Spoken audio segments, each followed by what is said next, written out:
Okay, so hey guys, and welcome back to another predictions video, and in today's video I'm going to be predicting the Fury versus Usyk rematch. And of course, this is probably, arguably, the biggest fight of the year, bar the first fight, to be completely honest. But I'm back again to do another prediction and give my feedback, give my thoughts. And yeah, if you are new around here and you haven't yet subscribed, please do so. Like the video if you do indeed like the video, and let's get straight into it. So, going into this fight, I'm going to do the kind of typical base level breakdown in which I always do to start off my videos, and then after that we're going to get a bit more in depth into it and really kind of break down this fight properly and talk about all the possible things, all the possible factors, all the things that in general have been going on around this fight. And so going into this fight, Usyk is 22-0 with 14 KOs and Fury is 34 1-1 with 24 KOs. This fight is for the WBC, WBA, WBO, and the IBO World Heavyweight titles. The last fight ended with Usyk winning via split decision.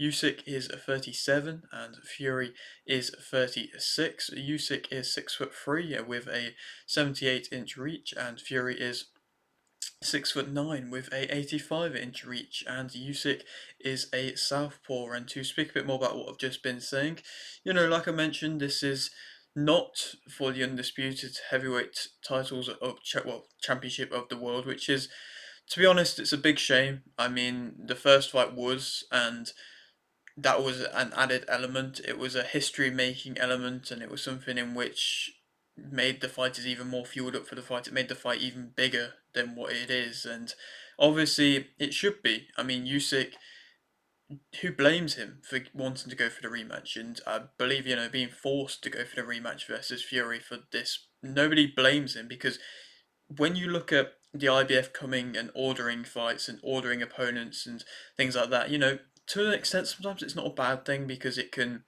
make contenders actually get forced to, fight champions. Champions are not just waiting around for other champions, they are giving them kind of mandatory fighters opportunities. But when Usyk has already beaten Dubois and done it, in a good fashion, and done it in a stoppage fashion, why would you want him to? Why would anybody want him to go and fight Dubois instead of rematching Fury? I mean, the way you look at it, you have to think of the fan's perspective on it, and no fan really, like I say, would really care too much for a Dubois rematch versus Usyk. Perhaps, maybe, after this fight, perhaps that might happen. I'm not too sure, but in general, like I say, it does take an element away with this not being for the undisputed titles. I think that's a big bit of news in which is being kind of brushed under the carpet a little bit and should be talked a bit more about and pushed a little bit more to say why is this the case and everything like that. Obviously Dubois has gone on to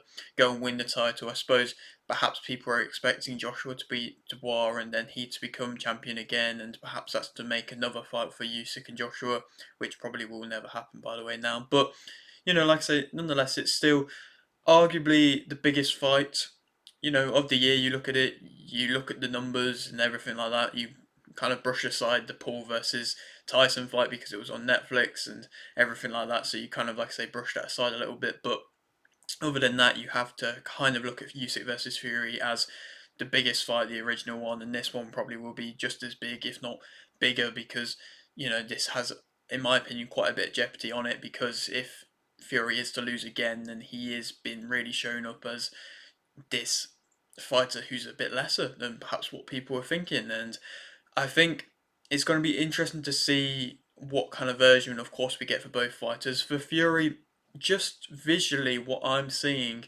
he looks a bit different. Obviously, he looks a bit bigger, and perhaps that's just me reading into it a bit too much. But from the fact that he has always kind of fluctuated in weight and never really stuck around in one, weight kind of position in too long, he's obviously had that entire thing with the weight in the past where he had to go through that, and then he came in quite big versus Wilder at times, and then last time out, well, he came in very big versus Ngannou, and then he looked very poor, and then last time out he came in a lot slimmer versus Usyk.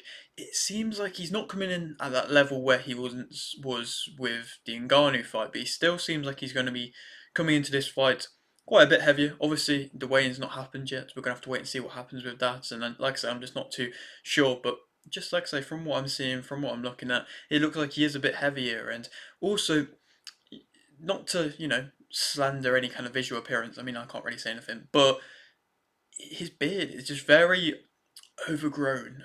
And like I say, perhaps I'm reading into this too much, but he seems like he is perhaps caring a little bit less about his actual visual appearance. Perhaps because he's just been training so hard, he's so locked in, he's so much more focused for this fight, and in general, his actual persona seems a lot more focused, a lot more dialed in, or perhaps it's a bit more not caring as much. Like I say, I'm not too sure which way you look at it. It seems as though he's been really locked in from his family and away from his family. There was that whole kind of thing with his wife unfortunately having a miscarriage before that last fight, and that probably did play quite a big factor in the mental side of things for Fury. But for this fight, he seemingly locked himself away from the family, not spoke to his wife for like 3 months, which is crazy to be honest. After the fact that they have kids and everything like that is a big thing. Not to speak to your wife for 3 months completely, just dialed himself in. Perhaps like I say, not caring as much about his visual appearance and just being that more focused fighter now. Not really coming across as charismatic, as kind of entertaining, I suppose. In the interviews leading up, he's not really kind of going after Usyk as much. He's kind of just saying quite basic answers in interviews and being quite reserved and, like I say, not really giving too much away. And perhaps it's just going to be a different type of Fury. I mean, that first fight for Fury, he was taunting a lot, he was playing around a lot. From his words, he said the fight was too easy, which is a bit of a strange thing to say. If it was too easy, of course, why didn't you win the fight? But you, he was playing around a lot. He was taunting a lot. He was just doing a lot when he didn't really need to be doing a lot. I think he definitely had the pressure on him, and I don't think he dealt with the pressure as much or as well as what he could have done. He definitely, I think, let that kind of nervous energy kick in a bit, and I think that's why everything with him playing up and really kind of giving it to the crowd and everything like that really was happening, because I think he was, like I say, not dealing with the pressure that well, looking nervous, acting nervous, and I think he said that himself. So now it seems like he's being a lot less charismatic, being a lot more kind of toned down. Like I say, is it the fact of him being less caring? Is it the fact of him being more focused? Is it the fact that he knows that no matter what, he has the backup in the Joshua fight, which I definitely think mentally can play a factor for Fury, because he has that backup of the Joshua fight. It's been said by Eddie Hearn, win or lose, he could probably get knocked out in the first round versus Usyk, and they will most likely still make the Joshua fight.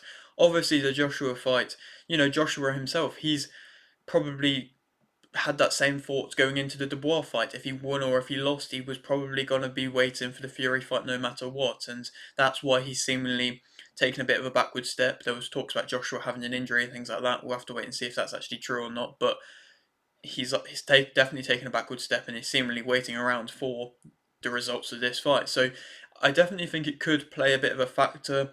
Fury knowing that he has this huge fight versus Joshua, which realistically, if he wins versus Usyk, and if he wins a close fight, if he wins a convincing fight, first of all, I don't think there'll be a trilogy. That's something which is a bit of a shame, to be honest, because Usyk basically was forced to give him a trilogy fight because I mean he's already beaten Joshua, and that's what everybody wanted to see. But if Fury beats Usyk, even if it's on a close margin, there's no real force for Fury to give Usyk that trilogy fight, and it probably would get moved on straight to the Joshua fight. But like I say, I think if Fury wins or loses, it's not really going to change the level of attention around the Joshua fight, in my opinion. And I think financially that is the bigger fight than this fight. But like I say, I just don't see that that's actually going to play too much of a factor if he wins or loses. So, like I said, it's just a kind of comfort blanket for Fury that he knows that if he wins or loses this fight, he has that as a backup. He has financially that as a backup, and he's talked about in the past money not being important for him.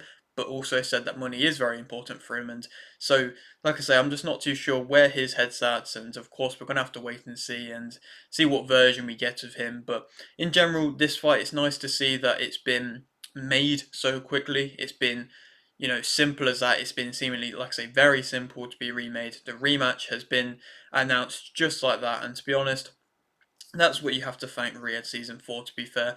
Riyadh Season, to be honest, the main thing in which they've come in to do, they've spoke about from the beginning, was put Fury versus Usyk against each other. Obviously, it took a bit of time, and there was a bit of back and forth, and the first fight, like I say, did take a bit of time in the making. Of course, we had Fury's cut as well playing a factor. Is that going to open up for this fight? We'll have to wait and see. But this rematch has been seemingly very easy to be made. Perhaps Fury and Usyk have both been aware that if they are to have not, made it for this fight and had to push it back, then they perhaps would have, been fined quite a lot and had to deal with a lot of backlash, and known they had to deal with backlash and, like I say, be fined a lot and be had His Excellency kind of going against him. And there's been seemingly no problems with the making of this rematch. It's been very quick, it's been very successful, and that's something in which personally I'm a fan of. It's nice to see. And after the Fury comments after the last fight, I was very eager to see Usyk's reaction and to see if he was eager to make this rematch realistically, because what Fury was saying after that first fight was kind of crazy, to be honest. I mean, saying that realistically the scorecards only went in Usyk's favour because of Usyk's country being in a war.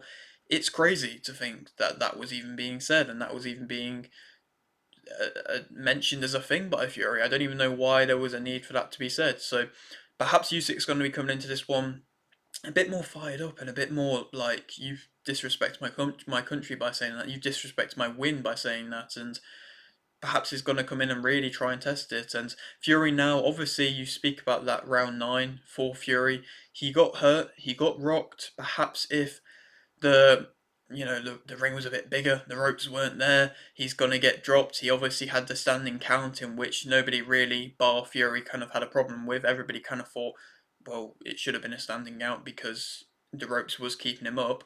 Usyk really put it on him and had him hurt, had him rocked. It was not really what was expected.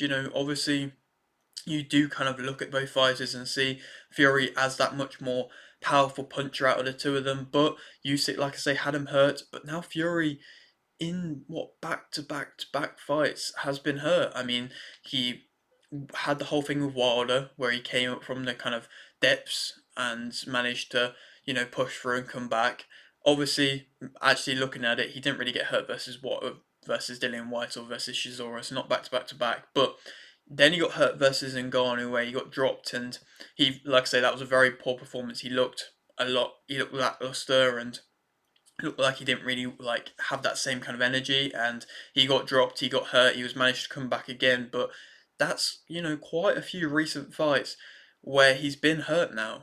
Is his, chin a bit more susceptible? Is he going to be able to continuously deal with getting hurt over and over again? A lot of fighters haven't been able, well, wouldn't have been able to deal with the amount of damage and punishment in which Fury has been able to take. But if this is continually happening over and over again, is he going to be able to continually take this much punishment without getting stopped? We'll have to wait and see. Perhaps this could be the breaking point type fight where he takes a shot from Usyk and he goes down and he can't come up. He can't do this resurrection crazy type moment, this highlight moment where he's able to come back seemingly from the dead.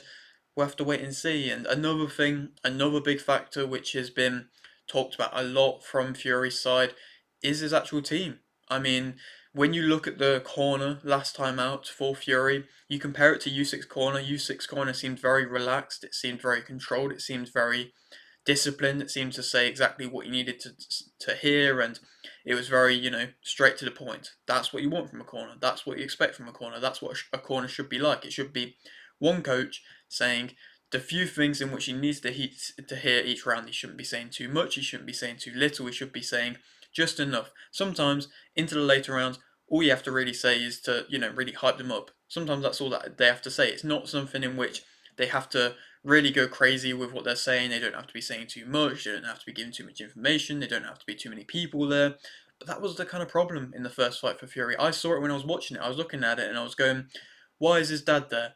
Why is there about three, four different people giving him talks? He's got multiple, coaches. He should just have Sugar Hill Stewart saying exactly what he needs to hear, and that should be it.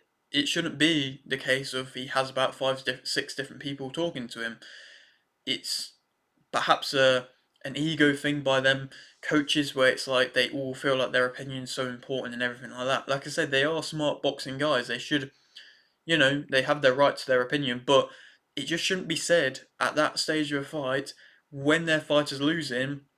It's just going to confuse them. And it seemed like that was the case. And so, his corner is going to seemingly be the same for this next camp. Perhaps Fury's told him off a little bit and said, don't say this, don't do this, don't say too much, and just let one person speak at a time. Hopefully that's the case because it's just another distraction, another thing in which Fury doesn't have to, well, shouldn't be worrying about, shouldn't have to be worrying about for this rematch. And, like I say, they're the kind of main factors in which are going to go into Fury's side. Usyk, I mean, his mentality never really changes. Will it change coming into this fight? We'll have to wait and see. If it does, then perhaps we could see, like I say, that different type of Usyk because of the comments Fury said after the last fight.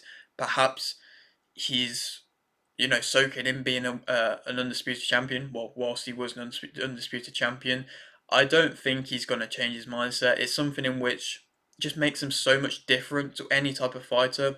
I don't think there's any heavyweight around at the moment who can have that same mentality of Usyk. I don't think there's many fighters that can have that same mentality of Usyk of just, you know, not letting the pressure get to them, not letting the moment change their mindset, not letting the nerves kick in, not letting anything like that, just staying so switched on, so focused, so dialed in, still having, fun outside the ring with it. He's still doing his little dancing around, he's still, laughing, joking around, saying his things which he finds funny, and, like I say, having fun with it, but like when he gets into the ring, completely dialed in, completely locked in, completely disciplined, only listening to his corner and just doing the things he needs to do to be able to win.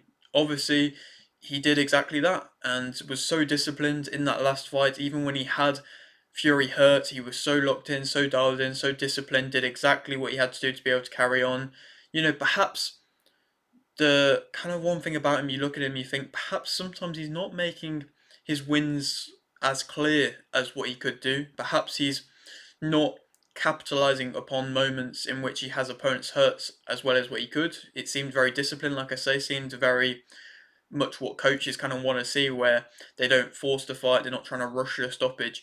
But perhaps he could just do that a little bit more in certain instances where he could have made that a unanimous decision. He could have possibly got Fury out of there. Maybe he's going to be coming into that thinking now he's hurt Fury once that he can do it again, and if he can do it again, he actually can go for the stoppage. We'll have to wait and see. I'm not somebody who thinks that he should be going for the knockout. He should be gunning for it, but perhaps, like I say, perhaps he should be making fights a little bit more clear of a win. When you're fighting at this level, you don't ever really want to put it into the judges' scorecards or anything like that. Obviously, there's an AI kind of judge thing that's being talked about. I don't actually think it's actually being used, but is being used, but it's not actually counting towards the scores. That's a whole other thing. But, like I say, nonetheless, Usyk is a great fighter, pound for pound. Where'd you put him? I mean, for me, I have him second pound for pound. I have Inoue number one, I have Usyk number two, and I have Crawford number three. And so that's just my personal pound for pound rankings currently. Where'd you put him? You can put him in any of them three positions, to be honest. If he wins this one, if he wins it via stoppage, perhaps everybody kind of has to put him at number one because what he's done at cruiserweight, what he's now done at heavyweight, like I say, kind of just wiping out the whole of the heavyweight division. You look at the other names around in the heavyweight division, I'm going to probably speak about them in just a moment, but like I say, you look around the other ones, there's not really too many left at a big stage in which he hasn't already beaten or are warranted a a shot versus him, and his rise has been rapid. I mean, it's been what 5, 6 fights at heavyweight, and he's just kind of gone for everybody. Like I say, crushed for everybody. Two of them fights being versus Joshua, one of them being versus Dubois, one being versus Fury, beating them all. He's beaten the biggest of the biggest of names, and he's just come in and he's done that no problem. Like I say, beating them all, not really taking too much damage, to be honest. Really, bar the body shots from Dubois, which was, the arguable body shot. It's still going to be interesting to see if Fury is going to be able to land a shot like that. He seemingly did have Usyk a little bit hurt in that first fight in the first rounds through the body shots in which he was throwing and he was landing with the uppercut. But other than that, he's not really taking a crazy amount of damage. You're saying that he's in against, the heaviest punches in the world and everything like that. He's not really had to, like I said, deal with too much damage. And so the way in which he's come into the heavyweight division and developed has just been so excellent. And, before I speak about them both individually as fighters, the card as a whole, it's a weakened card. You compare it to the last Fury Usyk card, that was a lot stronger. It had world title fights on it, and there was just a bit more of a draw for it. This one, it is a bit weaker, for a huge event and for a Riyadh season event. Perhaps, there is a few things making it a bit weaker. You look at, you know, Berinchik versus Ismail Davis. Full credit to Ismail Davis for taking this fight. He really didn't have to take the fight, and it's against a very tough opposition in Berinchik. I personally was very much excited for Virgil Ortiz versus Madrimov versus Berinchik, and I thought that would have been a great fight. But obviously, Madrimov's gone in to go against Virgil Ortiz in a few months' time, and has a little bit of an injury before then. So I don't blame him, to be completely honest. I mean, fighting two times in like 3 months at the highest of levels, it would have been very tough for Madrimov to do in the first place. But yeah, you kind of look elsewhere on the card. Itorma versus McKean is a big fight. I think Itorma has been progressing so well and has got a lot of pressure upon him now. He's seen as the next high flying young heavyweight, the next British one to really, really do a lot. And he's got a lot of pressure on him to beat McKean and beat him convincingly. And he got ordered to fight Adelaide for the British title. But I do think, like he said in his own words, if he beats McKean, he's past British title level, in my opinion. So I don't think that Adelaide fight will happen, to be completely honest. But yeah, when you look elsewhere, you've got Dave Allen versus Johnny Fisher. Realistically, it's a good fight. I'm excited for the fight because I think it is a good matchup. But at the same time, Dave Allen is coming off a very poor performance versus Fraser Clark, and Fraser Clark obviously went on to lose at British level. So I don't know. I just don't think it's a good fight. It's an entertaining fight matchup wise, but is it actually going to be enough to really sell a pay per view like this? I'm not too sure.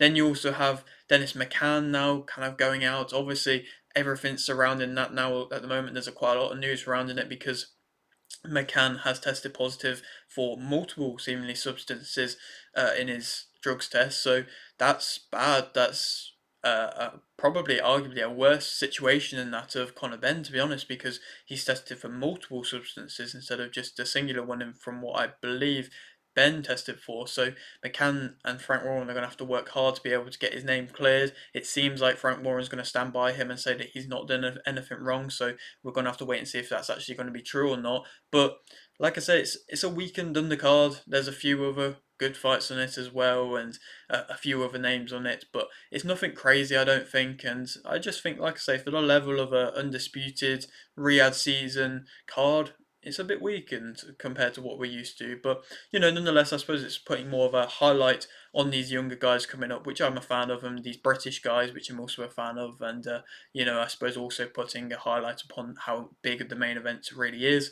But to speak about them individually as fighters, to speak about them both, I mean, I'm going to miss things about them because they are both so skilled, so talented. But from what I've seen, to speak about them both as fighters, Usyk, he's got a high IQ. Of course, he's got a high IQ. He's very, very skilled, very, very tactical. He's got fast hands. He's got that in and out type style in which perhaps he wasn't utilizing quite as much versus Fury in that first fight. There was times in which he was putting his hands up and covering up a little bit, but for the most part, he's got an in and out type style. He's very measured. He's very balanced to be able to bounce around the way in which he does. Shows his excellent level of balance. He's well disciplined, and like I say, when he had Fury hurt, he very much wasn't rushing his work. And when I was watching the fight live, I was loving it. To be honest, I think he was going to the body. He was going back up to the head. When he had someone hurt, when he had somebody wobbling about, to go to the body, to go for singular shots to the body, it's just unheard of, realistically. He's sets traps very well, even if it's just the simple things of going to the body to then switch up going to the head. He's always setting traps, and like I say, even when you think things aren't going his way, he's always waiting and picking his shots and working which ways and what's the best shot to land. He's accurate, he's controlled, he's efficient. A lot of his work is very effective. not being wasted. Like I say, perhaps it's not the most powerful, but he's not wasting energy in the process of doing it. He's got expert movement. Like I say, it's a lot of the time he's been able to bounce around, work the angles, work the openings. He's got a high guard. He's got a very sneaky jab, like I say, working with his movement, being able to spring up with that jab continuously and have a lot of his work off his jab, similar to that of Fury, but it's just a different type of jab. They both work a lot of their jab, but they are both quite different. They his head's never on the line. His head's always off to the side, off to one side, off to the other side, never really making it easy to be able to land the shot on him. He makes adjustments if necessary, always. He counters very well and was able to counter Fury quite consistently well because Fury was leaving his head as quite a big target to be countered. He finds his openings very well. His timing is excellent, and to be honest, Fury's timing was looking very good in that first fight as well. But I believe that they both have very good timing. I think Usyk has the better countering though. He's not allowing smothering, and Fury, when he's been hurt, he's always been very good at tying up and making it difficult, really controlling the distance between the two of you.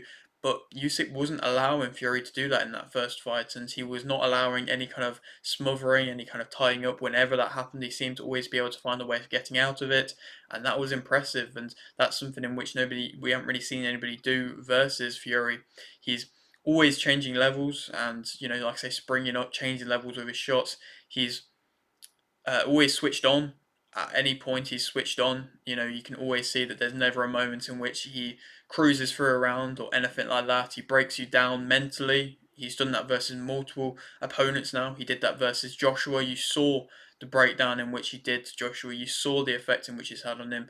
Has Joshua been the same since? Probably not. It's kind of caused the downfall of Joshua. Years on, it's caused the downfall of Joshua, which is realistically crazy to see. You have to give Usyk a lot of credit for that, to be honest. Same with, Dubois. It's made Dubois tougher, I think. I think a lot of people are calling him a quitter and everything like that. It's affected Dubois in a different way, but in the fight it did mentally break him down. And I think it did make Fury hesitant, make Fury reluctant to throw multiple different shots. I think he was limited in the shot variation in which Fury was throwing in that first fight. He was having success with the uppercut and the jab, but he just continuously was doing it over and over again. And that's when Usyk made the changes and switched things up, so it wasn't just happening and he wasn't just allowing that to happen. His stamina is excellent. He can weather a storm as well. When he got hurt, he was able to weather the storm versus Fury. He was able to do it versus Dubois when he got up after being dropped from the body shot. He was able to do it versus Chisora. When you look back in the earlier days of his heavyweight career, he's always been able to weather a storm well as well, and so that's another thing. It shows that he's able to have a good chin at the same time, and like I say, a good sneaky jab. Negatives about him: I think he leaves the gaps for the uppercuts. I think his guard is tight, but sometimes can be a bit too high. I think it can have shots go through the center and then be caught with shots there. He can also have shots going under the guard of his. It just doesn't really allow for many shots over the top of the guard, but like I say, it leaves gaps for the uppercut, and he was getting caught by Fury from the uppercut. His body is still seen as a weak point. It did, like I mentioned, get hurt in the first fight from Fury. Is that same thing going to happen again? We'll see. Maybe. Perhaps it's another point in which Fury is going to be able to time consistently and be able to land upon. I don't think he landed one clearly clean one, but if he is, then he definitely could damage or hurt Usyk if he puts all into a shot. He can get caught coming in. I think Fury caught him coming in, like I say, with that timing quite consistently. His physicality isn't anywhere near the level of Fury's. I think if Fury comes onto the front foot and is that more physical fighter and doesn't allow Usyk to put him onto the ropes, and Fury isn't trying to mess about on the ropes, trying to do the rope-a-dope or dance about or anything like that, if he comes forwards, he could have a lot more success, Fury. He can be pushed around, and I think he was pushing around Usyk Fury with with the shots in which he was landing. He wants to be doesn't really want to be in close. I don't think too much. I don't think either of them want to be in close. I think it's a quite a good matchup in that aspect. But Fury, I think, does possibly still fight better in close. I don't think always puts the actual necessary combinations together. Sometimes it is, like I say, singular shots, disciplined in and out type shots.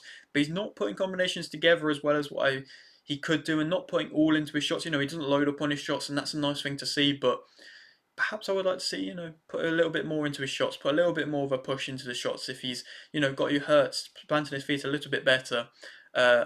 He And yeah, so like I say, making opponents respect him as well. You know, another thing in which perhaps could play a factor. He doesn't really seem to do that too much. But to speak about Fury as a fighter, of course he has a great jab.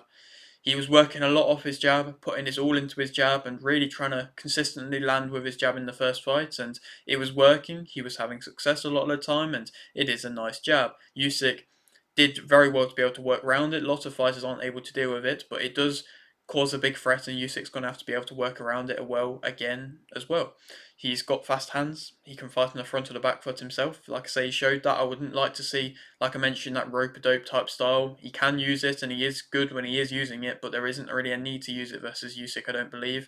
And I think when he did start using it, he was either messing around on the in the corner where it just looked stupid and Usyk wasn't really kind of drawing into it, or in that ninth round he was kind of trying to go on the ropes and then he got caught. So I don't think he's going to sit himself on the ropes like he did in the last fight. His upper body movement typically is very good, and that's a nice thing to see when he does get it going. Like I say, just not on the ropes. He's accurate. His timing is very good. He's definitely the more powerful out of the two. He recovers very well, like I've talked about. He has that magical type ability to be able to recover the way in which he does. He's got good feints. Usyk just wasn't drawing into the feints, is what I'm sure he would have wanted him to. But in general, Fury does have good feints, and so does Usyk. So they were both able to, I suppose, match each other to an extent in that way. He finds what works, and continues to go for it. Perhaps a bit too much in the first fight, perhaps being a bit predictable, but in general, he does find what works. He leads off his jab very well. He's got good body work, and like I say, was landing consistently with it. And just if he is able to land that one singular powerful body shot on Usyk, he might be able to have success. He works gaps well. He can fight at a mid or an in close range.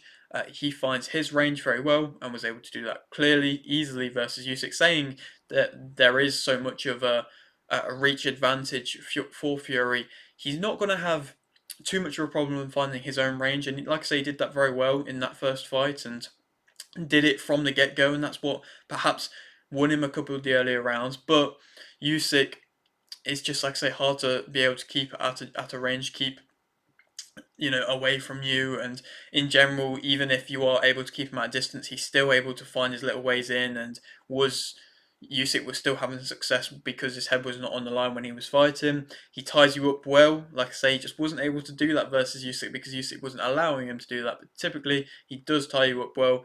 He's normally confident. That's what I'm gonna have to see. He's gonna have to prove that. I'm not too sure how confident he is going into this fight. If he actually does have that same level of self belief, like I say, I feel like he has that comfort blanket below him of the Joshua fight. So how confident is he coming into this fight? I'm just not too sure.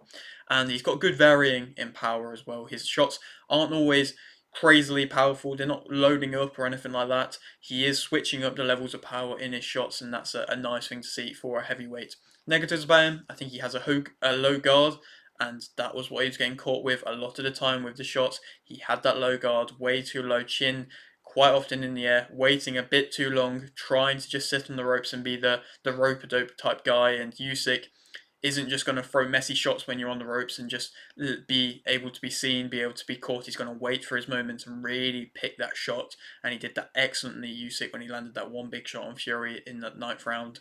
And so I'm sure Fury, like I say, is not going to sit on the ropes. I would like to see him come with a bit of a higher guard. Willie, I'm not too sure. It's just his style. He's a bit too comfortable sometimes. He can stand, again, quite tall as well. So he's definitely a big target to be hit. And Usyk will throw to every kind of area. So you'll definitely, utilize the big target.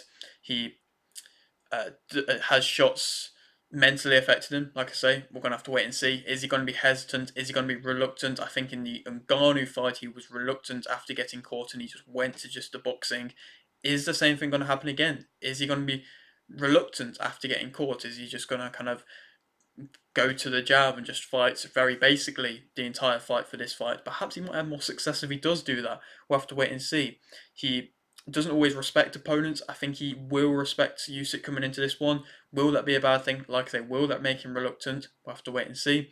He can walk around the ring. I think he's lost a bit of urgency. If he has you hurt, I don't think he's trying to actually go for the knockout anymore. I think he's just still kind of plodding around the ring and hoping that you'll get out. And like I say, if he's on the back foot, he just was kind of slumbering back and anything like that. He wasn't really trying to cover up or anything. I just think he has lost an element of urgency in his game. He like I say, is a big target. I think his movement slows down definitely throughout the fight, and if he is again coming in heavier, then I think his movement's definitely going to slow down throughout the fight. He's, like I say, not varying his attacks as much. He pushes away a lot, and that's something in which got him caught in that Ngannou fight. When he pushes you away after an exchange, Usyk can then counters upon him. It's not something you want. It's just consistently a thing in which I've seen when he's pushing away and trying to create that range because you've gotten in a bit too close with him.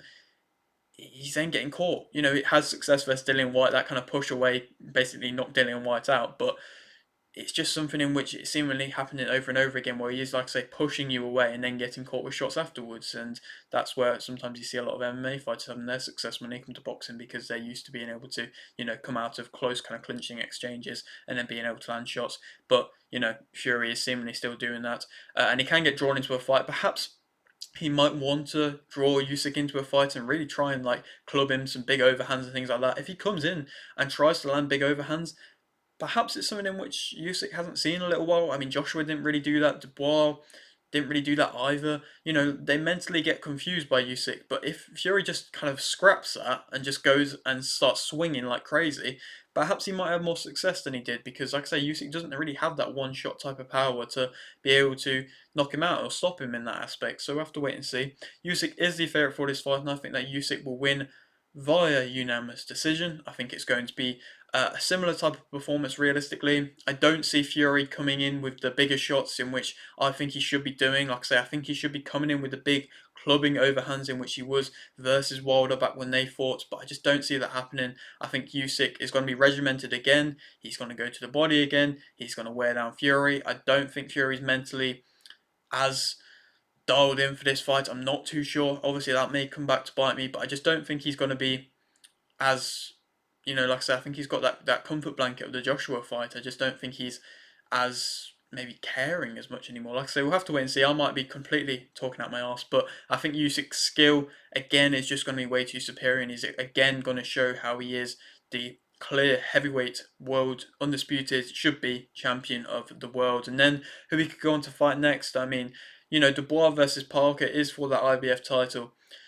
Perhaps if Dubois wins, we might see Usyk versus Dubois again. I'm not too sure though, because Usyk obviously beat Dubois clearly, but now Dubois has the thing of him having the belt. Does Usyk even care about the IBF belt anymore, because they stripped him, and it seemingly annoyed him that they stripped him? It also annoyed Fury that they stripped him as well. So does he even care for that fight again with Dubois? I'm not too sure. Like I say, there's no real need if he doesn't classify mentally himself. If he classifies himself already as the undisputed champion, as he should do, then they shouldn't.